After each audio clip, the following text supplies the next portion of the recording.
দৃষ্টিহীন ক্রিকেটারদের বিশ্বকাপে রানার্স আপ হয়েছে বাংলাদেশ। পাকিস্তানের মাটিতে এবারেই এই বিশ্বকাপ আয়োজন করা হয়। মুলতান ক্রিকেট স্টেডিয়ামে ফাইনালের আগে ব্যাটিংয়ে 7 উইকেটে 139 রান সংগ্রহ করে বাংলাদেশ। জবাবে পাকিস্তান কোনো উইকেট না হারিয়ে জয় তুলে নেয়।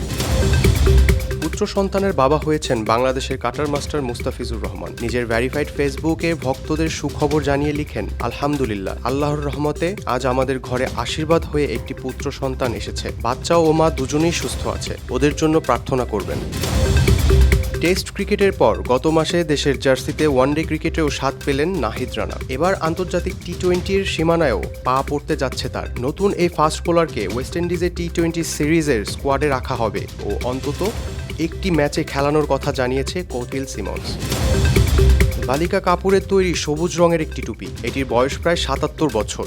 অস্ট্রেলিয়ার ক্রিকেট বোর্ড একটি লোগো ব্যাস, খানিকটা রঙও বদলে গেছে, পোকাও কেটেছে। এই টুপি নিলামে বিক্রি হলো 3,73,11,000 টাকায়, কারণ এটা স্যার ডন ব্যাডম্যানের। জার্মান কাপে বায়ার লেভারকুসেনের বিপক্ষে লাল কার্ড দেখে 18 মিনিটেই মাঠ ছাড়তে হয় ম্যানুয়েল নয়ারকে।